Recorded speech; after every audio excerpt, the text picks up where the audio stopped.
Hey, good morning, my friends. It's Hammer. Today is Wednesday, January 10th, 2024. I, of course, with Originator Success, here with your daily rate update, your daily rate conversation in the place on the web where you guys get to be a part of the conversation. I appreciate you joining me. Remember, you can join me live each and every day, 9:30 a.m. Eastern Time, as I do this show. If you're watching on the replay, that's okay too. We love you. Go ahead and give me some hashtag replay love back. Put that in the comments. Hashtag replay. I appreciate you doing that. So do the algorithms on Facebook and YouTube. Speaking of those algorithms, don't forget to smash that like button, tag an hello friend, share us in the group. If you're on YouTube, go ahead and click that subscribe button. Check out our other videos. Give us a thumbs up on this one, all that good stuff. Remember, you can go ahead and sign up for our written email lock advice. Comes out to your inbox each and every weekday morning, www.ratelockadvice.com. It's an absolutely free resource for you. You can also sign up for our text alerts, www.ratetextalerts.com. You can check those out. They're $7 a month. Last but not least, although I love talking about rates and pricing each and every day, did you know that we help you get loans from Google and social media? Forget that AI. Go with HI, human intelligence. Hammer Intelligence. Check us out, originatorssuccess.com. Find out how we can help you get loans from Google and social media. Last but not least, if you want to sign up for those text reminders, here's a link for you. You can also use this cool QR code. We send out a text alert at 9:30 a.m. Eastern Time when I'm going live and letting you know that we do that. So that's it. Let's go ahead and say hi to my live folks. Who's here this morning, my friends? We got Kenny Rivard and Scott Mincer. Good morning, y'all. Ron Siegel, great to have you, sir. Always appreciate you joining me. Mike Morano, great to have you. And congratulations again on being engaged. Mike Tebow, Mallory Fotiadis, thank you for being here as well.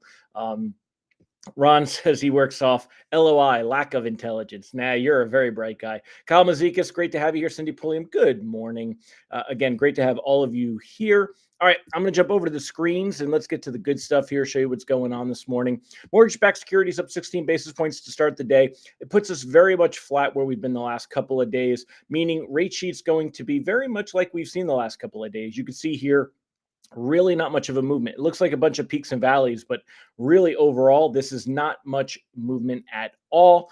Very much the same. If we take a look at Mortgage News Daily, take a look at our daily rate index. It probably capped a little bit yesterday. It was up to 6.8 because of yesterday being a little bit worse. Going to get those that worsening back this morning with these, being up 17 basis points on the morning.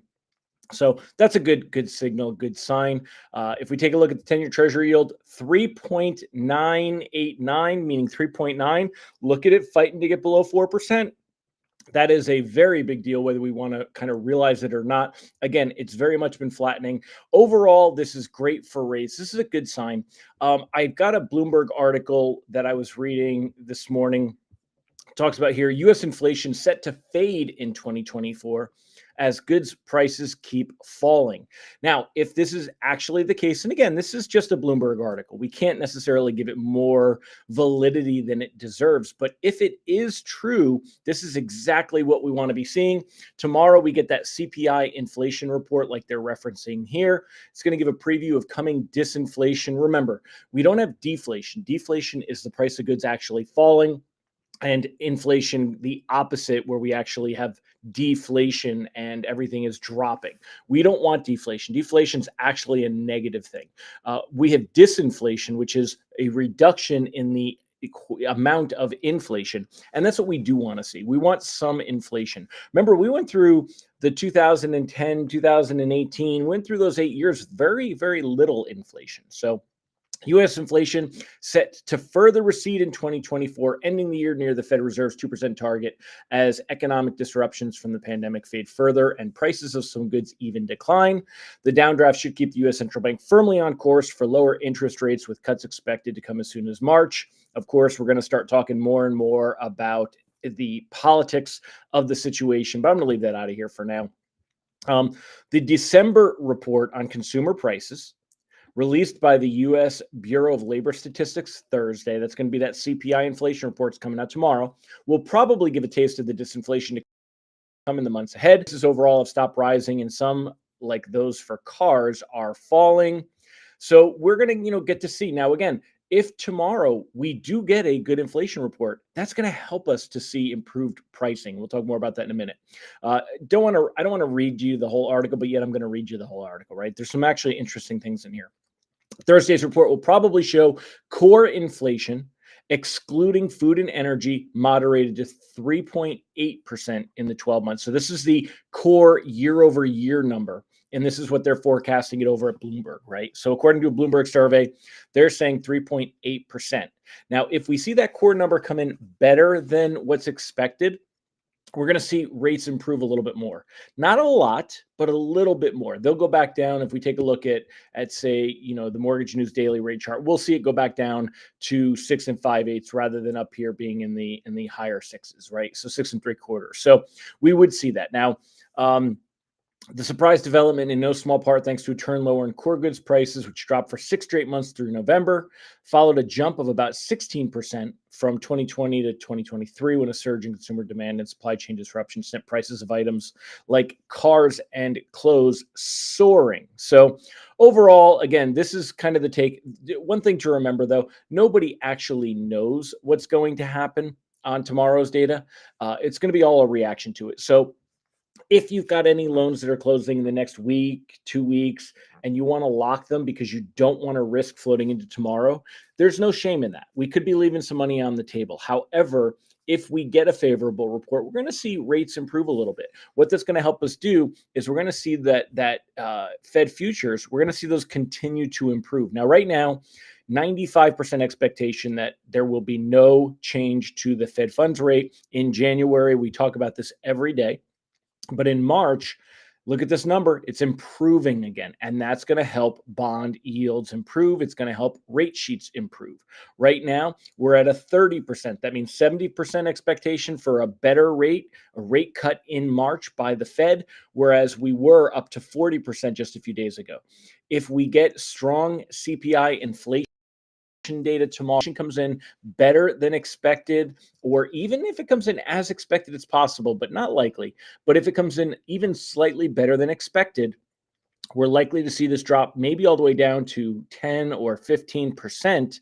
And we're going to see rates improve a little bit on that news. Overall, we need more time, though. Rates are not going to improve from these levels until we start getting through some more of this. We do have that Fed meeting on January 31st, about 3 weeks from now.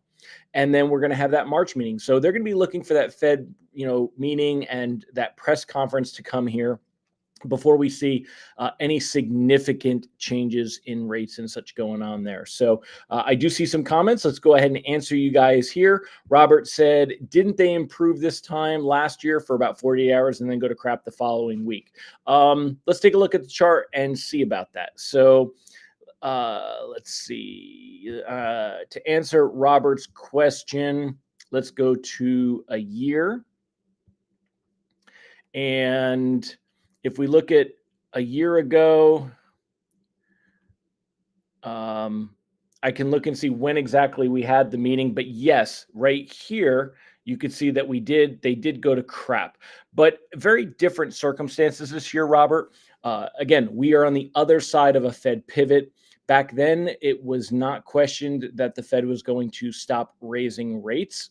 So these were very different circumstances when we had the January, but this was actually in February that everything went to pot after all of that stuff. So we would have had sometime right around here is when we would have had the inflation data, probably on the 11th. And then things were actually pretty solid, improved a little bit here, and then dropped all the way down. I don't think we have to worry about that this time, though, to be clear. Again, we're in a very different position with the Fed being at a Fed pivot. And if we go ahead and do look back on this, I mean, you could see we have had quite the improvement. Let me put this back on 1 year. There you go. We have had quite the improvement. Let me see if I can, hold on. I want to see if I can get rid of the box. Okay, so looking back here, we hit our worst levels in October, and look at this recovery. We have seen quite the recovery. And again, that is part of the reason why we don't have a tremendous amount of room to improve much from here. We capped out here. We've gotten a little bit worse. When you look at rate sheets, that looks at 6 and 5/8 here, and then back up to 6 3/4 and a little bit worse than that. So we basically, you could tell where we did that was right here when we were here, dropped, and then now we're back up. Hold on, I want to get rid of that. There we go.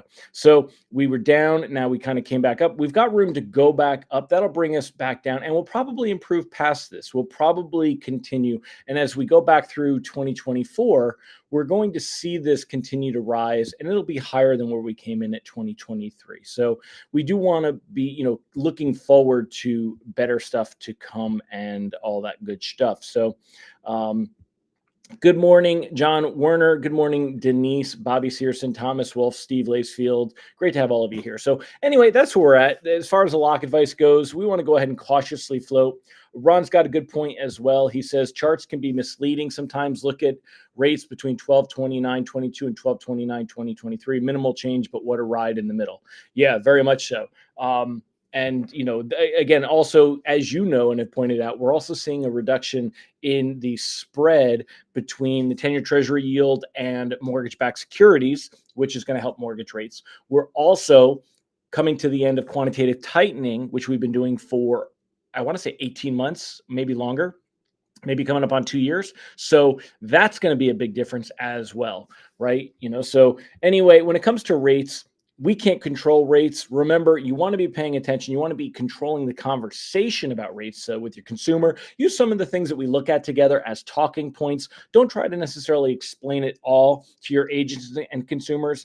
But you want to, just kind of drop some of those, mention some things, keep it high level in that conversation with them, and make sure that they know that you're paying attention and that you're the pro. So anyway, my friends, that's it for me today. I'm going to go ahead and wrap it up. Let me throw my happy lock advice up on the screen for you, as I am still here in New Jersey. It's a sunnier, prettier day, though. Take a look here this morning.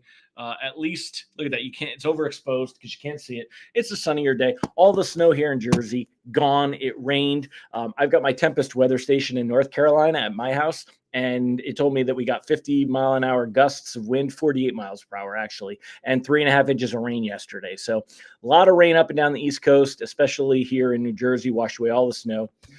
But I'm here for another couple of days. Anyway, you guys, hope you have a fantastic day. I'll see you tomorrow.